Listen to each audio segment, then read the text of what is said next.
Hey everyone, welcome to Soil and Sazon. I'm Josephina, and today we're in the kitchen making a super simple, easy Mexican dinner. So I already got started with everything, and I currently have here searing in a pan. I'm wearing gloves, by the way, because my skin is a hot mess, and so anytime I cook or I wash dishes or anything like that, it just makes it worse. So this is just to help my skin. Anyways, I was saying I've got this meat searing here, and let me get it up close. It's stew meat that I chopped up into smaller bits, and I let it cook down until all the juices came out. So all the juices will come out, and then after about 10 to 15 minutes of stirring occasionally and letting those juices cook out, they start to sear and you end up with meat that looks like this. Okay, so to this browned delicious meat, I'm gonna add one medium tomato that I small diced. I said tomato, but I meant onion, and I know you guys know what I meant. While I've got those sauteing in there with the meat, I'm gonna move on to making a really easy sauce that consists of 2 ingredients. So you can either saute the onion like this, or you can add the onion in with those other 2 ingredients into the blender and just pour it in. I do it this way because I really like the texture of the onions. To my blender cup, I'm gonna add in these tomatoes from the garden and these serranos from the garden. But what I'm gonna do first is cut these in half, just to make it easier for the blender cup to puree them.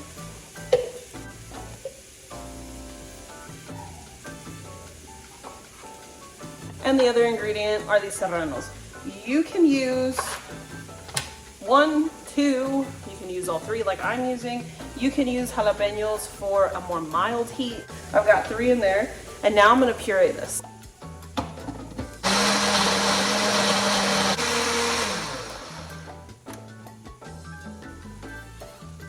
Okay, the onions are starting to get translucent. They're getting a little bit brown, which is perfect. So now I'm gonna go ahead and add in the sauce. I'm gonna add about a cup of water to this. I'm gonna put the lid back on because it's got all that tomatoey goodness on there. Give it a shake and add that to it. Now I'm gonna season it with some salt.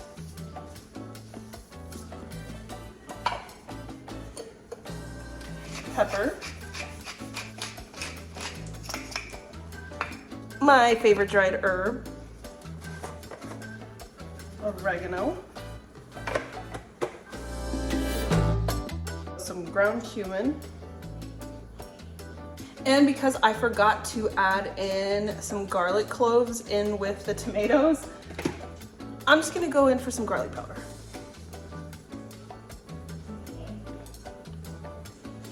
It's typical of me to forget something always. I'm giving this a good stir now. And it's not looking super pretty in color right now because the tomatoes are still raw. I'm gonna turn this up from medium-low to medium heat.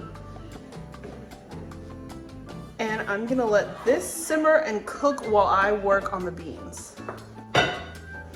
Lid on.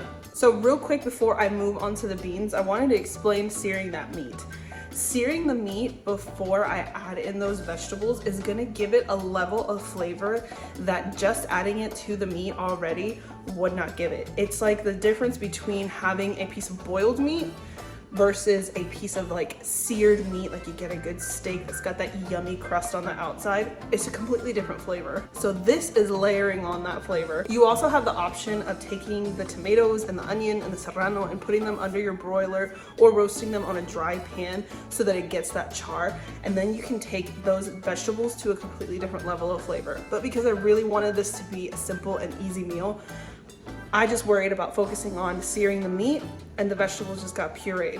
While it's simmering in here, it's gonna take the flavor off of that yummy brown meat. It's gonna incorporate it into that sauce, and it's gonna simmer nice and slowly on medium heat while I work on those beans, and the meat's gonna get so tender and absorb that sauce, and just, my mouth is watering. Simple meals, seriously, are the best. For these beans, earlier today, I put some pinto beans in an Instapot, about a cup, and I covered them with water until it was like 2 inches over, and then I let those cook in the Instapot for about 25 minutes. So now that I've got them done, I'm gonna move on to turning them into stewed beans.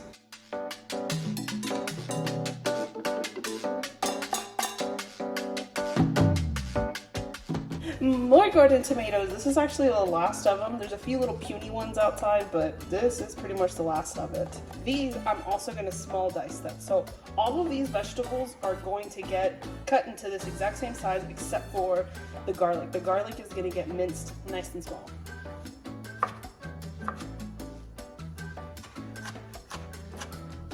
Are these not absolutely adorable? These are called black strawberry tomatoes. I think they're so cute, especially when they had their little green tops on them. Ah!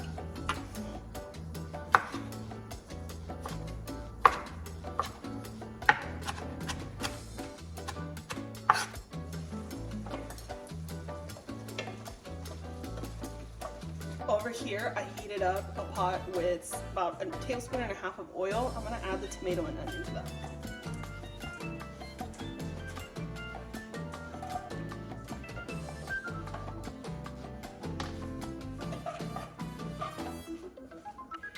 And while that's working, I'm gonna work on this little baby head of garlic. Since it's so small, I'm just gonna cut it in half and use up the insides. All right, there they all are. They're really tiny, but I would say these are probably like, maybe like 4 to 6 regular sized cloves. So now I'm gonna smash.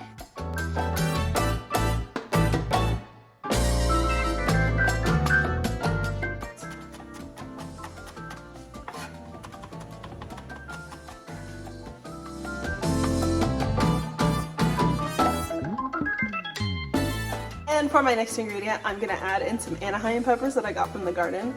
These are so delicious. This is the second time I've been able to get some from the garden. Like I told you guys in my last video, it has been quite the summer. So everything got started extremely late, including the peppers. So these just started giving. So I'm gonna take these and I'm gonna mince them up. If you don't have Anaheims, or if you don't have access to them, just grab a bell pepper. Regular old sweet bell pepper will do just fine, just as delicious. I use this when I don't have those.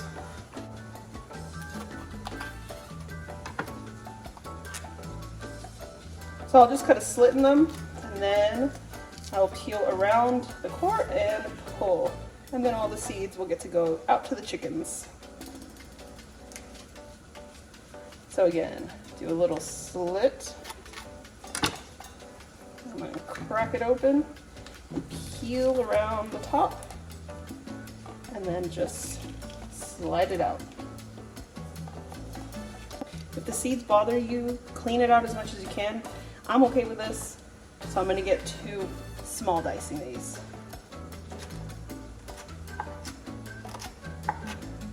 Normally I would let my Anaheims grow bigger, usually a little bit bigger than this, but I really wanted it for this recipe, so I just harvested what I had, and I left a few on there to get nice and big. And now these are going to go into the pot.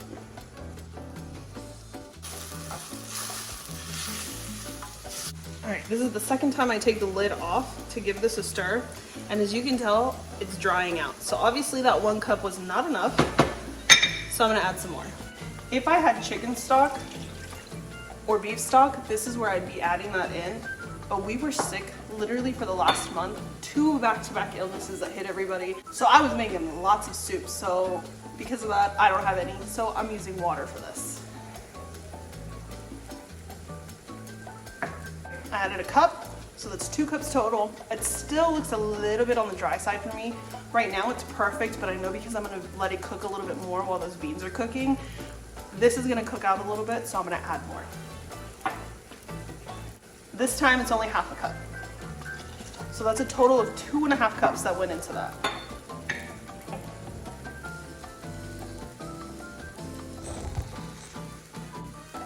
And now I'm gonna do that thing that a lot of people don't like. And I'm gonna taste the sauce off the spoon because me and my family are eating it, so who cares?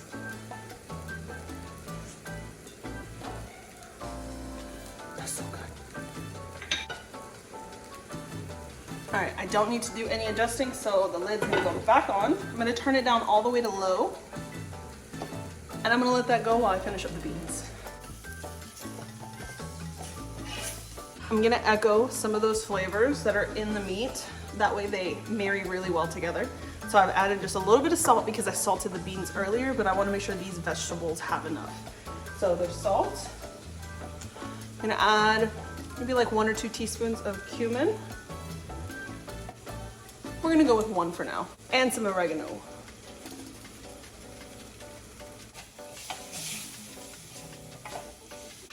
Ooh, last thing I did forget was the pepper.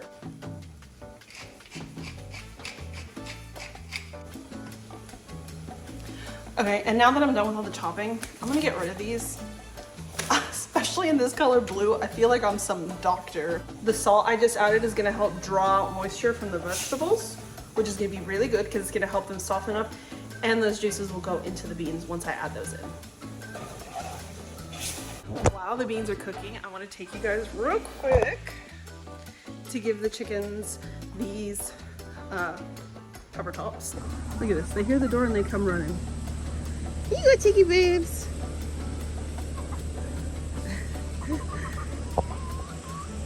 That's Wendy, my favorite girl, my black Australorp.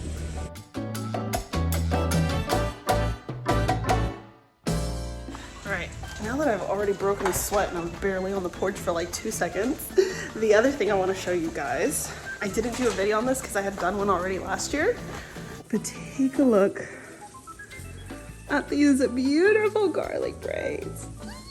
So these are the 3 from last year. These are from this year. So total, I got 2, 4, 6, 7, 8. I got 8 braids this year. And that doesn't include all of the little heads that I kept in the basket, as well as all the ones I had been using throughout the year. I'm so proud of them. They're so beautiful. Every time I open the pantry, I'm like, oh, stop. All right, so I've got the beans that are already cooked. And because I don't want to accidentally add in too much broth because I want this to be thick, I'm going to add the beans in first and then I'll add the broth a little bit at a time.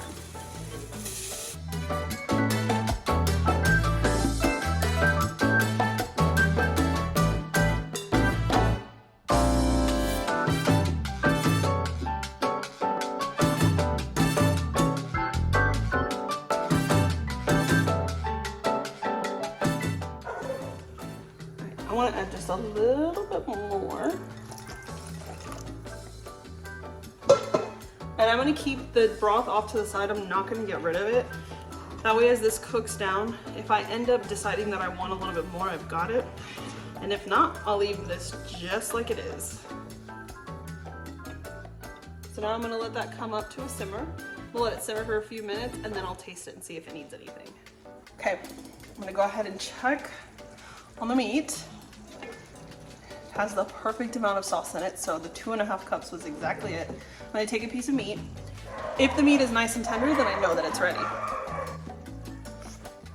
So I let the beans simmer for about 10 minutes and the meat went on for about 20 minutes. The longer you let that meat go, the more tender it's gonna become.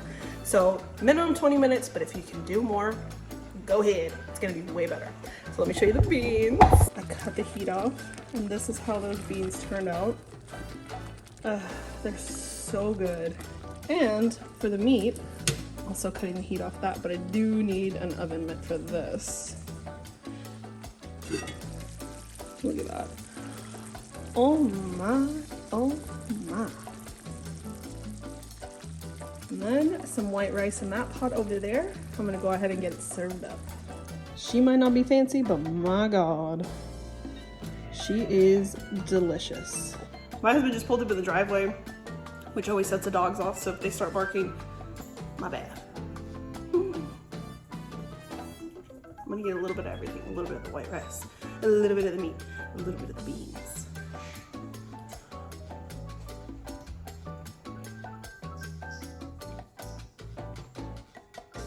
It's not even a little bit spicy. It's got just a little in the background from the Serranos, but they really weren't that spicy. Those beans though, the meat, all the things. This meal literally took me 45 minutes total. It probably could have been less if I wasn't having to adjust my camera and do a bunch of stuff for filming. Doing the cumin and the oregano in the beans, just a little bit as well as in the meat, makes those two things just come together and sing. literally the simplest ingredients, and it's magic.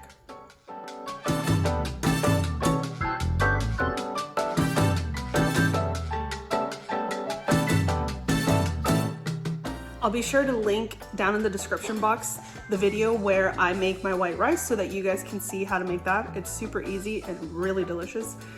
Other than that, I hope you guys enjoyed this video. If you did, please give it a thumbs up. And if you haven't already, I hope that you want to hit that subscribe button and stick around with me for a while on my journey to becoming a homesteader.